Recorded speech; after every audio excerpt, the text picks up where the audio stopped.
Hey everybody, welcome back to the channel. I'm Brad Lone Wolf, and today I'm out in the woods again, and I'm actually going to be staying here overnight in my hammock tonight, and I'm going to be testing it's a new piece of equipment for me, but it's not necessarily a new piece of equipment on the market, and it's this. Now, first things first, this is a relatively cheap sleeping bag. Obviously, as I've already mentioned in the past, I've got budget restraints at the moment, so I'm having to go reasonably cheap, and that is exactly what this is. This is the Highlander Pactec 100 one season sleeping bag. Now, it cost me £30, so I'm not expecting a huge amount from this sleeping bag. Obviously, I'm expecting it to keep me warm tonight. It is the end of June now, so temperatures are quite warm. It is a one season sleeping bag, so it is designed for this time of year. The overall length is about 30 centimetres, or just over a foot, and I can't remember what the dimension is in the width. So I'll put that somewhere in the video. I can't remember what it is in the width. The weight of this is 1 kilo when it's packed up like this. Well, when I say it's packed up like this, it's going to weigh 1 kilo regardless. So yeah, this is weighs 1 kilo.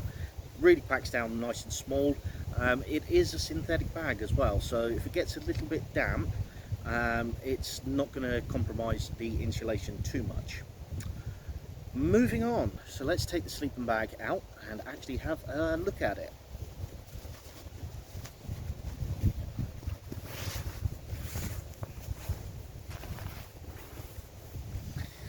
So I didn't choose the colour, I think it only comes in green. Certainly the one I got is only in green. It is a standard length, so it's about 180 centimetres, so that's plenty big enough for me.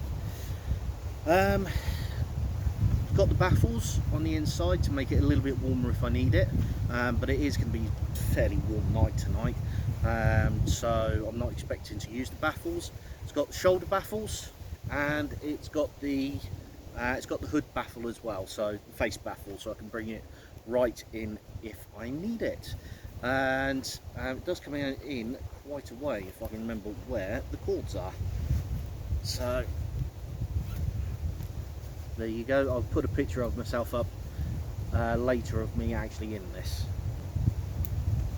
But yeah, so face baffle, shoulder baffles, pretty standard. What this also has is a little pocket on the inside there for an accessory, which I'm taking to mean a mobile phone in this case. The other thing you get on the inside of here is the various different ratings. Now again, I will put this up on screen a little bit later on, or as I'm speaking now, but the upper limit of this, so that's the temperature where it will start to feel a bit too warm in the sleeping bag, is 19 degrees. Comfort is 10 degrees, the lower comfort is 6, and the extreme is -8.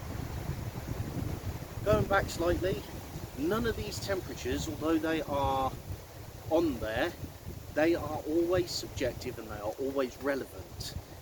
So for example, this goes down to, let's say, lower limit of 6 degrees. Somebody might actually feel too cold at 6 degrees in this, and that's fine. That's why it's always relative, and should always be taken with a pinch of salt. I'm not going to go into the details of why they do this, but it was done for a specific reason. On that note, I will probably find this a bit too warm tonight, but we'll see. Yeah. So, as I say, this is the first time I'm going to be using this sleeping bag, so I'm not obviously going to do this quick review and then I'm going to do another review afterwards, like I usually do. The one thing that has annoyed me slightly, and I did specifically request this, I requested a left-handed zip, and I ended up with a right-handed zip. Now you might think, Well, what's the problem there? A zip's a zip. And yeah, you're right, and no, you're not right. I'm right-handed, as 90% of the population is, and that means that when I'm sleeping in my sleeping bag, so let's just imagine I'm sleeping in my sleeping bag right now, and I want to get out the sleeping bag for whatever reason. Let's say it's the morning. It's easier for a right-handed person to unzip a slip on the left-hand side. Now, it doesn't make it impossible for a right-handed person to open a right-handed zip. It just makes it a bit more difficult. So that is the downside to this sleeping bag. What else is there? Yep, at the foot of the sleeping bag as well, you've got the hanging tabs, so you can hang them up when you get home and keep the sleeping bag out of its stuff sack, as you always should do. And what else can I say about it? Not a lot really, so I will finish this part of the video now, and yeah, I will do a secondary review tomorrow once I've slept in it. So for you guys, I will see you in a second, and it will actually be probably about 12 hours from now. See you in a bit.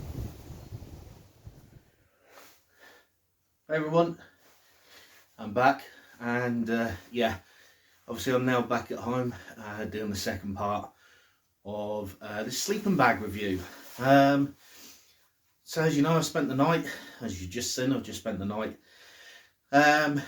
in the local woodlands, where, well, like I say, I spent the night, and I've been using this sleeping bag, and well, let's say the day after the night before, I've come to some conclusions. This isn't a great sleeping bag. It's okay, but it's not a great sleeping bag. So, first of all, I'll do the pros first, and then I'll do the cons. So, first of all, the zip, the one thing that I didn't tell you, but it's one thing that I did discover during the night. This has actually got an an anti-snag baffle to the zip, so you can undo and do up the zip, safe in the knowledge that it's not going to get caught at any point. That's really about it in terms of extra pros. Cons: the sleeping bag is a lot smaller in width than what I thought, so uncomfortably so. I mean, that is both my arms in, and well, I can feel it really quite tight. Now, with this being a one-season sleeping bag, that doesn't really overly matter too much, because to make it the right size in terms of width for me, all I have to do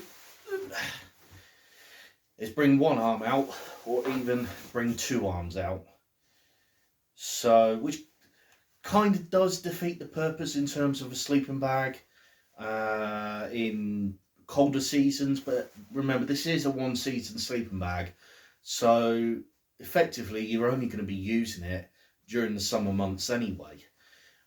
So you might want just that little bit extra room, or not room, you might want a little bit extra air flow, as it were. So yeah, although that's a con for me, it could be a pro for other people, in that they might not like their arms. They might not necessarily like their arms inside their sleeping bag. But again, it's like with everything, it swings and roundabouts. I did mention this in the first half of the video, but the baffles are, the shoulder baffles and the face baffle is there. So, and you've already seen a picture of me with these done up. Now, again, once you pull the cord down, it does make for a nice snug sleeping bag, although it is quite tight, as you can probably tell. Now, when I got inside the sleeping bag and pulled the baffles down to give myself a little bit of warmth during the night, the baffle cord actually started pulling away from yeah, when I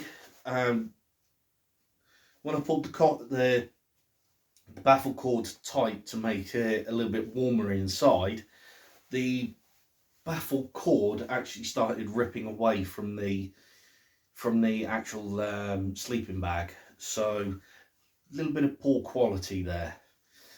In terms of temperature, it was actually all right. I actually didn't find this too bad. During the night, it got down to about, I think it was 13 or 14 degrees. So this actually felt okay, particularly when there was a slight breeze. Even though I was in my hammock and I did have an under blanket, there was a slight breeze, which made it a little bit chilly. But all I had to do was just bring my arm in, even though it was quite tight. And that was it. That made it quite warm, actually. It made it nice and warm. And like I say, for me to sort of get rid of that claustrophobia, or to make it a little bit wider, all I had to do was undo the zip and just put my arm outside, which made it quite wide enough for me. So in conclusion, overall, remember, this is a £30 sleeping bag, so I'm not expecting the world's greatest sleeping bag. And for that money, you don't get the world's greatest sleeping bag. It is long enough for me to be comfortable in. It isn't wide enough, however. The face baffle and the shoulder baffles, they do their job, but the quality control isn't great. And as I said, the cord actually started ripping away from the sleeping bag itself. A good quality feature on it is the anti-snag baffle, so you don't have to worry about getting your sleeping bag material caught up on the inside of the zip and therefore not working properly, or not zipping up properly. For the temperature rating, as I've already stated, the temperature ratings are on the baffle there, and I will put them up on screen as well if I haven't already done so. So overall, for a one-season sleeping bag, it's not bad. There are better out there, but if you need something, I'm not going to use the phrase cheap and cheerful, but if you need something cheap that packs up quite small and is synthetic, because let's face it, synthetic is cheaper anyway, it will do in a pinch, particularly if you're on a budget.